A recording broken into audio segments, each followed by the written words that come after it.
And we have liftoff. Thanks, folks, for tuning in to the newest episode of Flyby Shine Presents, a drone cleaning show. This is your host, Rick McCluskey, along with co-host Jared Dillon. Jared, how's it going, buddy? Man, I'm doing Been well. a long time no see. We've been off a little bit, haven't we? Been a minute, man. Well, I mean, I apologize to the viewers, but I'm sure most of the listeners and viewers understand the time of year it is and how we're trying to amp up, and it seems like every rig's having some type of weird equipment issue, and something's wrong. Yeah, there's always something going on. So we apologize, but we knew that you guys would probably understand. So let's get started. We'll make this kind of a quick show today. We're just happy to be back recording again. Well, I guess we will talk about the recent events that have been going on. And it was not one particular event. It's kind of a common theme that we're seeing, which is going to lead us straight into today's show. Artificial intelligence. So roughly about I guess it was the beginning of January. You heard me talking about OpenClaw. Yeah. And I know you've heard our consultant, the Wiz himself, Chris Spence, talk at length about it. Yeah. And then you had the benefit of sitting in on a meeting with a major telecommunications company. Yes, sir. And their AI developers. What was your takeaway from the meeting? The red beans and rice were really good. It was quite, it was like trying to drink from a fire hydrant. There's a lot of information that was just going back and forth that was tough to understand. But what I could pick up was that, man, there's a big opening, especially right now, since we're not really at the curve, but we're most definitely ahead of the bend. When it comes to artificial intelligence. Yes, it's growing, but it's still going to take time to mature and for service people to master it. And it's really cool just to hear from people that already have, I don't know if I would call it mastered it, but man, they're really efficient at using it. Yeah, the brain power that was at that table. Well, it was intense. It was intense. I have a functional understanding of it, and I have spent, over the winter months, I would say I had 14, 16-hour days of just sitting down and trying to learn it. I would say I'm a long ways away from mastering it and understanding it. But I would say it has mastered the art of understanding me pretty good. Yeah. But this OpenClaw come out, and the big news with it, and I mean, you guys can Google it right now. It was the most downloaded file from GitHub in history. And an Austrian fellow by the name of Peter Steinberg created it, and it was supposed to be a little weekend project for him. And it's no coincidence that the day that I was building mine out, there was a news release that popped up on the screen. Peter Steinberg had been what they call acqui-hired by OpenAI, ChatGPT, Sam Altman.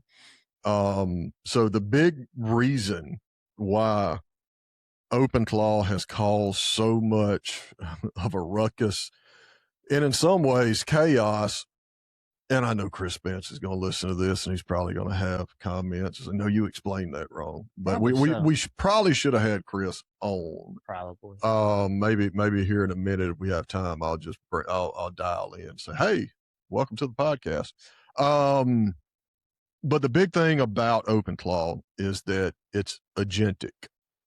Now, the AI that mainstream users have been, using here in recent years, all they are LLMs, large language models. Yeah. So they have the ability to process a lot of words and write a lot of words quickly. They can read large documents, all that stuff. But at the end of the day, that's not the AI that you got to worry about taking over the world, because all it is, it's just a well-versed reader.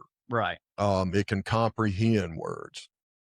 Fast forward to January of this year. Agentic, that word means this thing has arms. Mm-hmm. This thing has hands.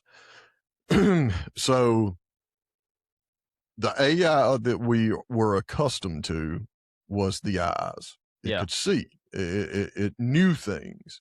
This AI, as I said, are the arms and hands. It can do stuff. Yeah. They took the guardrails off, and that was the only way to make it where it could gain agency. The problem with that is they took the guardrails off. Yeah. So very there's a number of stories that are out in the mainstream right now about the first people that downloaded this. They didn't understand how the guardrails work. I'm telling you, man, like when you download this, I've been doing it for what, a month now. Yeah. When you walked in today, that's what I was doing. I've been very cognizant of the danger that it could pose. You could, if you give this thing access to, if you accidentally give it access to your bank account, it can go purchase things.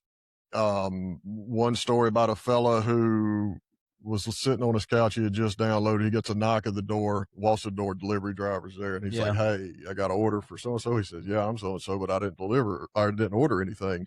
And the guy goes, the delivery driver goes, "Well, Hank ordered it." Well, Hank was the name he gave to his OpenClaw, and Hank had the ability to look at his height and weight, come up with a caloric intake, pick out his favorite restaurant, find his favorite item on the restaurant menu, and then say, what is the item closest to that will give you the appropriate caloric intake? And I ordered it. He didn't have the guardrails on. Yeah. Another story of a guy catching his agent actually negotiating a timeshare.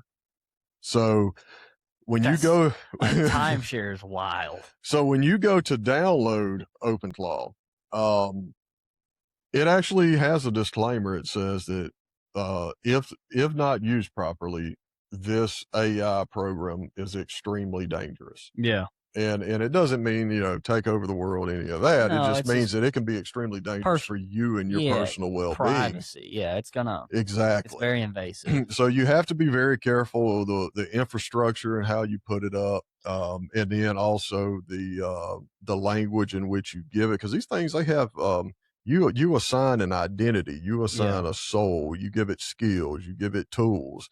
And like Chris Spence always says, it's cutting edge, but there's a problem with the cutting edge. You bleed. Yeah. Some people will have to bleed. Maybe not, technically or literally, but, figuratively. There are people that are learning some hard lessons with it. So that's while not a specific news story, it is more of an anecdotal story of our experience and what we've seen with it. And now we get to the rest of the show. And that is, what does all of this AI and the offshoots of AI, what does it mean? The good, bad, and the ugly for drone cleaners. And the list is long. It is very long. I would say all three, good, bad, and ugly, are all very long. And I don't think there are enough days in the year for you and I to identify and explain and discuss. First off, I don't think you and I have the resume to do that. No, sir. No, sir. Total disclaimer, we are both babies when it comes to AI. Very much so. But if it makes you feel any better, most are.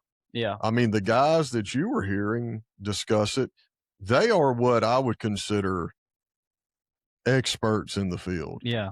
Absolutely. Now, I'm sure that all of them would say, no, that's not the case. No, they are. Yeah, absolutely. I mean, these guys are building out, they're building out enterprise level absolutely tools. Stuff that's worth millions of dollars. Yeah, and they're dealing with billion-dollar well, in one regard, you know, they're dealing with the only trillion-dollar company in the world, NVIDIA. NVIDIA, yeah. So, what does all this mean for us as drone cleaners? Number one, we have been dealing with AI, regardless if we knew it or not, Mhm. for a long time. There are you know, certain automations. Now, Right, was it fully automated? No, but I'm sure there are not many, but a few washers out there that have used programs like Zapier, right, where you could, you know, build an automation, but the fact that it was able to, you know, automate the build that you put together, there was a degree of AI involved. And one thing that I see a lot of washers doing now, and I guess this is good and bad. Um, they have their AI receptionist, which I yeah, think is a incredible thing, great thing. I mean, you're talking about being able to in the Marine Corps we called it, you know, multiplier. yeah, And that's what that is, you know, just it gives you back time that right, you can use somewhere else. The bad side to that is all the SEO guys in the world that we see just, like, some of them are good. Don't get me wrong. Um, a lot of them are predatory, and a lot of them they look at pressure washing groups as fish in a barrel. You see them all the time. Well, now I'm getting those calls about, yeah, hey, we'd like to show you our AI system, you know, their right. AI receptionist. You know, that's the low hanging fruit. I had a call the other day about that. Yeah, I gave her your number. Yeah, I'm glad you did. But Jobber, I Yep, mean, you know, Jobber has its degrees of AI. Uh, the I think the first one that was visible that you could really see. A lot of this stuff was happening. You know, you got the front end and the back end of apps and computer programs. The front end is your user interface that's facing you, that you see as a customer, while the back end, that's all the things that make it happen, the source code, all the other things, the plugins that make it happen. So the first customer facing component of Jobber that I noticed was when you write something, it offers the rewrite. mhm, You know, well, do you want this written funny? Do you want this written professional or casual or whatever? So it's it's been there. However, and I'm not saying we're at this point just yet, but I'm saying that we are quickly approaching that line where I am of the belief that you will no longer be able to afford not to have yeah, some AI capabilities. for the sake of efficiency. You believe that as well? I do. It just it, I think it's gonna become a standard at some point. Now where that AI is placed and where it's gonna become well, if you don't have this type of interface per se integrated into your business, then you're not up to date or you're old fashioned. I'm not sure what that will land, if that will be in the way that we give estimates, if that'll be in the way that the phone is answered, if that'll be in the way that we keep reoccurring business. I'm not sure where that'll land, but it will land somewhere. Yeah, and I think that's the general thought and theme and feeling with AI. Nobody can quite put a finger on what it's going to mean, but they know it's going to mean something. Yeah. Nobody quite understands, you know, as a business, what does this mean as far as what's expected of you? And, you know, before the show, I was thinking of this just a little. It, it kind of cuts both ways, because I remember a time when you could go to a country gas station Yeah. and they may not take debit cards, Right. and but they would accept a check. Mhm. So when they transitioned to debit card, there was this time period where they would take a check and debit card. Yeah. That's great. Everybody's happy. However, they quickly transition to, most of them don't take checks anymore. Right. And I'm sure there were, you know, those that, oh, I don't want to use a credit card or a debit card because that, who knows? Yeah, I could give 1,000 Sure. reasons Yeah. that are, irrelevant and obsolete now. But they did, I'm sure a lot of them did miss not being able to write a check, Yeah. you know? So it's a double-edged sword. However, at the end of the day, it isn't quite how we feel. It's what our customers are going Yes, sir. to become accustomed to. So one area that, from what I did previously that I know, AI was, it was, let me get my words straight. It was implemented early was BMS systems. Are you familiar with those? I'm not. A building management system. So a lot of your large facilities, like if you go to Siemens, Yeah. if you go to, we have Nissan, Amazon, I'm sure. A building management system was, think of your Google Nest Yeah. on steroids. Like it didn't just monitor your temperature, it was monitoring temp, humidity, not just that. It's monitoring every component of your operation. So there, if you got electric motors that are doing something, not the car electric motors, but like, let's say a conveyor belt, let's Yeah. say a processing line. There were sensors on that let you know, if there's a slight vibration, if there's a overheating, so it lets you do that predictable maintenance versus Mm-hmm. that repair and replace shutdown that costs time and money. Well, there the system that those sensors fed back into, it all goes to a centralized point known as Right. a building management system. Yes, sir. And you really didn't see it in mid and smaller companies, but you did see it in your large facilities, like your Nissans and Amazons. Yes, sir. So those facility managers, and not just the head guy, the guys, below him who could possibly leave and take a Yeah. job at another facility, everybody that's there, they have for at least 5 years now, they've been exposed to technology that, probably your average drone cleaner, beside with the exception of the drone, hasn't been exposed to. Right. They're used to being served in a certain way. And it's what they've come to expect. Going back to that example I gave earlier about, country gas stations used Mm-hmm. to not take the debit card. At that same time, there were gas stations in the city that Yeah. if you didn't take a debit card, you were asking to lose money. And a lot of people that probably walked in there, they were probably like, I don't want to have to get out my checkbook and my pen and write you a check. I just want to put my card or swipe my Mm-hmm. card at the time, hit my pen and be done with it. A lot of the facility managers are falling in that side of the Right. example. So for us as drone cleaners, I think that's going to have a cascading effect in many different ways. Your ability to do pre-site assessment or pre-job assessment, so site walkthroughs, I think that's going to slowly be affected. Yeah. um I believe that the estimate is going to slowly be affected because you still have Jobber and, those capabilities are out there. The areas I think will be affected are, and I'm talking about quickly affected, is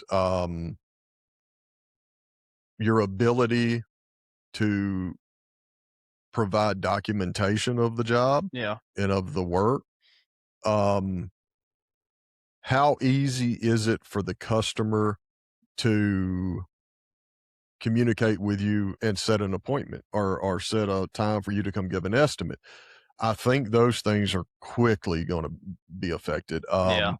It right now we're already seeing that if you don't answer the phone, Mm-hmm. a lot of times these people will move on. They're not going to sit there and wait on you, No. but they want the communication, the line of communication to you to be very simple and easy. Now, are they going to reciprocate that? Probably not. Probably not. But there are AI programs that are specifically popping up to address these things, and it's a lot of programs that I'm not too sure that a lot of your service providers know about. And if they do know about it, what I've seen, these programs will address certain aspects and components of what we do. Like, oh yeah, well, this would be great for, you know, I don't know, emails, mass emails. Well, it does have a free version, which you'll run out quick, and you'll see that it costs you $25 a month. Well, that's not bad. No. But when you start adding it all up for a different program, does a different aspect of your job, it does start to become expensive.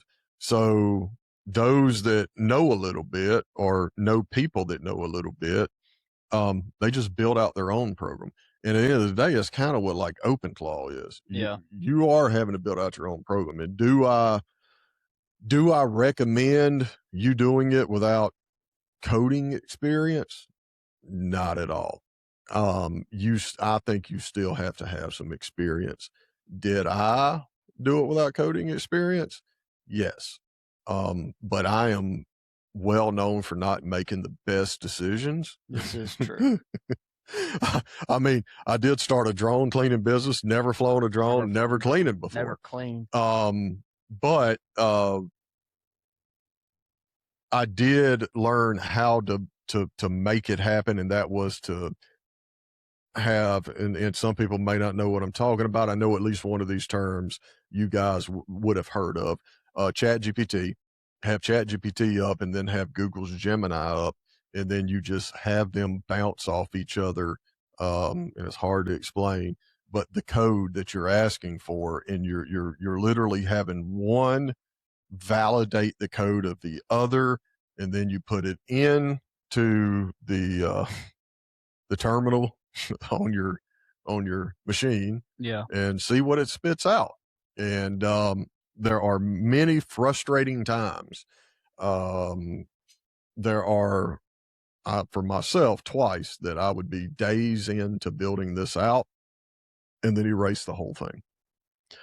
But I know what's on the other end of this, and that's a completely agentic system that handles, all the emails, handles social media, which could be considered priceless. I mean, just it takes so much time to do all those mass emails, and something that just does it automatically is just it really helps keep up with people and keep that open, as we already mentioned, open line of communication, so you don't lose a customer. Well, and you're trying to maintain your competitive edge, right? My wife made a comment the other day that I think holds a lot of truth. She saw me frustrated. I'm sitting down and I'm trying to get this thing set up, and very frustrating. And she said, I thought this thing was supposed to give you time back. It seems like it's taking more time. Yeah. And I have to say that if you're not careful, that's very true. Yeah. Sorry. Now she's speaking of, the wife is calling me. However, if you can find your way through the forest, like you said, on the other end, that's priceless. I mean, think about how hard it is for you and I to coordinate 30, well, let's just say set up and all that, an hour to do a podcast. Brother, a lot of our fellow washers out there, they can't do that. Yeah. They don't have the time, the equipment, or they don't know how to run the equipment, which, God, I think we're getting there. I think we might have figured it out. Yeah, we may be getting there. Every time I say that, I go back and listen to it. I'm like, oh man, there was something wrong with that. Yeah. But the little things that this can take off your plate, but most importantly, if you can master just a couple aspects of it, the ability to help you in client acquisition. Yeah. That is, like you said, that's priceless. I mean, that's how we make money, and anything that makes us more efficient in client acquisition, and in return, it makes us more money. Yeah, and if I'm someone that's listening and I'm like, man, I have no idea where to start. Two things I would start with. Number one, go download ChatGPT. Yeah. I think it's easier to use ChatGPT than most others. And maybe I'm biased because it was the first one I ever did. Use it to start writing your social media post. Yeah. Number two, once you feel like you've not mastered that, but once you feel like you're somewhat comfortable, go go download Google's Gemini. No, yeah, Gemini. Within Gemini is something called Nano Banana. Nano Banana is what I would consider the best at generating images. So much to the point it can generate a one pager for you that you Yeah. can use to hand out to customers. And I would say for the majority of those listening that whatever Nano Banana comes up with is probably better than what you're making on Canva, Yeah. you know? 100%. So, and if you get good at it, if you know, you don't even have to be good at Nano Banana. If you're good at Canva, you can take Nano Banana's rendering, move it to Canva, and you can start to take away or add to layers. Yeah. And that's when you're really able to put your spin on it. And that's something I still do, because I don't think my prompting is the best yet. And that's the biggest thing. And the biggest thing to understand about AI is it's only as good as what you give it. Yeah. So the prompt is the directions and the quote unquote guardrails for the task that you give it. And some programs like details, some programs like just, straight give me these things and let me work. And you will also get to understand what programs are good at what. Claude, not OpenClaw, Claude. OpenClaw technically isn't OpenClaw or CloudBot anymore because Claude sued them. Long story, but Anthropic's Claude is great at coding. Gemini Nano Banana is great at image rendering. Grok by Elon Musk and X is great at taking in large documents, reading them, and spitting something out. And I'd put Perplexity and ChatGPT by OpenAI up there as well. So the only way that you can really get to understand this stuff is just Immersion. do it. Yeah. Do it. And have your sleepless nights, or you'll sleep like a baby. You'll have great sleep because you'll be tired. Or if you're like me, you just can't get that brain to shut down. Don't say anything. I didn't say nothing. It is running. I didn't say nothing. It may be running like that 6.0 that you give me fits about, but I do. it's running nonetheless. However, I mean, the biggest takeaway I think that people can get from this episode is do something. Yeah. If you were it's not on the edge or on the line, yes, AI is useful. It will continue to be useful. It will continue to be more useful the more it gets developed. Yes, you will make more money in the long run if you understand it and implement it into your company in some form or fashion. You have no choice. Mhm. It is going to help you look more professional. It's going to help you be more efficient. That in turn makes you more money. Because I think a trap that a lot of new washers fall into is they think that success is determined by PSI and chemicals that are used and just name it, all the things that exist on a rig. And yes, that plays a major role in it. But at the end of the day, success is more about responsiveness, How did you handle the customer? Yeah. reliability. And now it's getting, if you're doing big commercial, it's getting into reporting, Mhm. not just how you handle communication with the customer before and during the job. Right. It's that after Yeah. that, just to be honest, the expectations of the customer, it's not going to get easier. No. Not going to get easier at all. Like once again, just another comparison. There was a day that I'm sure that washers they sent in their quotes via fax. Yeah. I think if you tried to do that now, a facility manager would overlook you. They probably wouldn't have a choice. They probably don't even know Probably where the so, fax machine is. if they have one still. Yeah. A lot of these facilities, they are high speed, low drag, to use a term from the Marine Corps. Um, they're going to deal with vendors who at least have some type of understanding and Yeah. capability of that. And that has nothing to do with the performance of the job. I think that's what gets you in the door. Yeah. And unfortunately for the old heads who, you know, who shy away from new things, and the young guys who place value in the wrong things, they're going to find themselves falling further and further behind. And if you look at AI as big technology and this, and this, which it is to a degree, and you don't look at it for what it is for all of us, which is a equalizer, it levels the field, then you're going to get left behind. Yeah. To do the things that we're starting to do with client acquisition to customer outreach to organizing, reporting, all of that. To do that without AI, we would have to hire Yeah. so many people.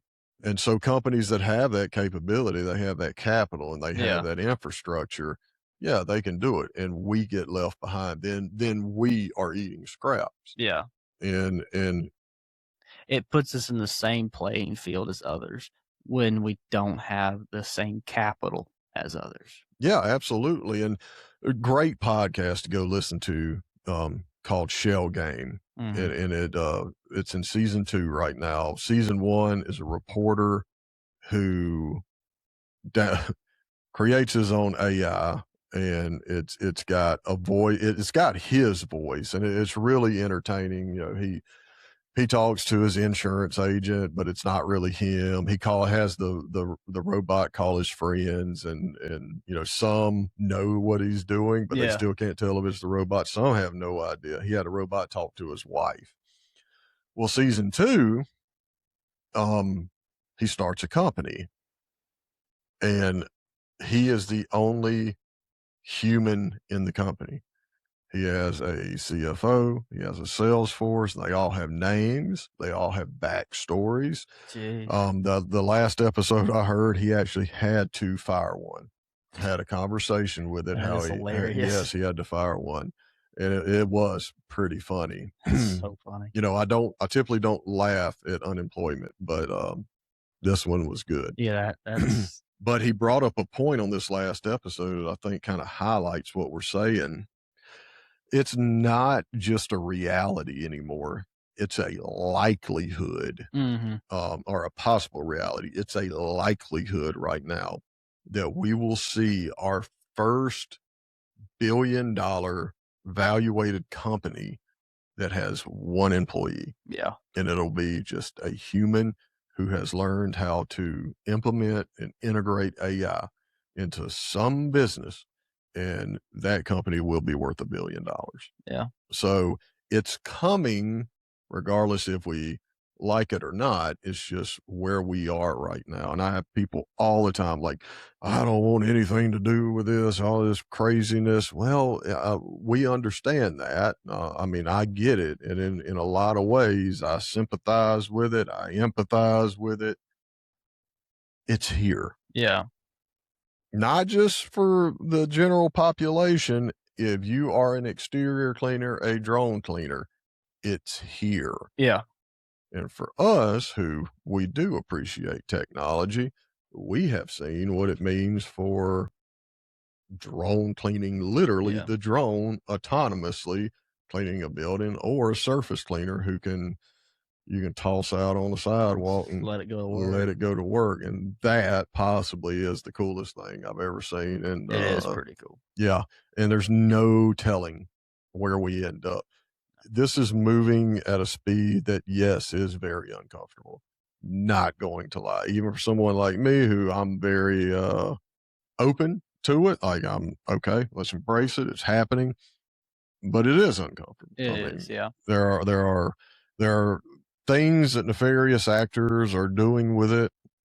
But like we were discussing before the show, same thing with the gun. Yeah. Same thing with a variety of tools and instruments that Yeah. were created to It's only, save yeah, lives. it's only scary if you don't understand it. Sure.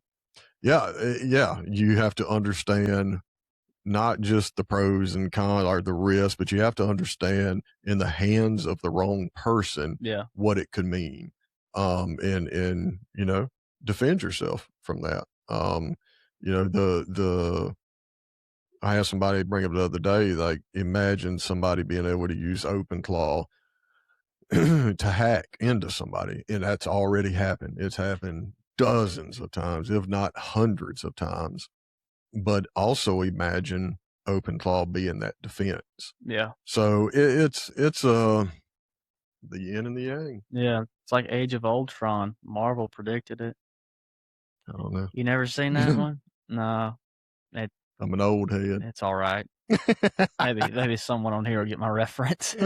Oh, I'm sure they will. That'll probably be the person that is embracing AI. Probably so. Or not. Or I don't not, know.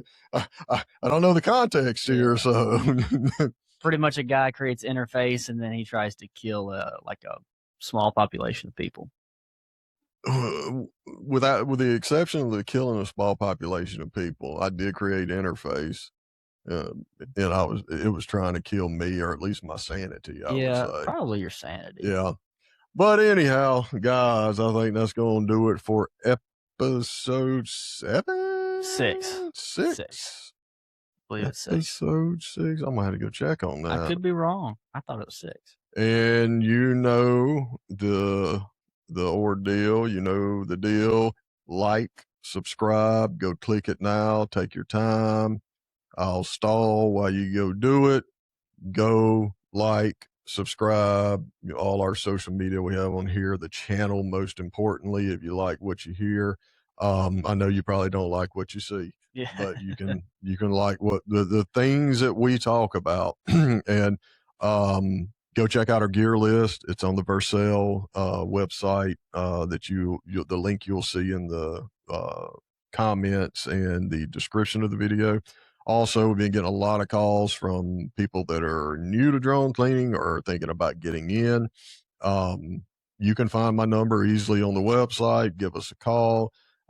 Man, I have fielded 24 of those calls recently, and I enjoy it. It's always good conversations. I've had a couple guys send pictures of the book. They went and bought the book. Yeah. So that's the other thing. Go check out the Drone Cleaner for Facility Managers micro book series. Even if you're not a facility manager, it's a nice little gift you can hand out to them. It'll explain it a little better, maybe take away some of that apprehension they may have. Besides that, Jared, anything? AI is useful too. Don't be scared of it. Learn how to use it.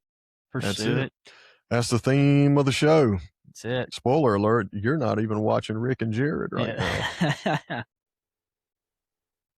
I don't know. Maybe if it was AI, it would learn how to zoom out on this camera. Maybe so. I'll have to put it all the way across the room / studio in order for it to get to. Guys, I don't mean to be this close. Yeah. I'm really not this close. Yeah. But I think we hit a button or flipped a setting back in episode 2. Yeah. And it has, we cannot get it back. So file a lawsuit on Logitech. Yeah, that's right. All right, guys, that does it for episode 6 or 7. Who knows? And we are landing this thing. Thanks for tuning in to Peace. another episode of Flyby Shine Presents, a drone cleaning show.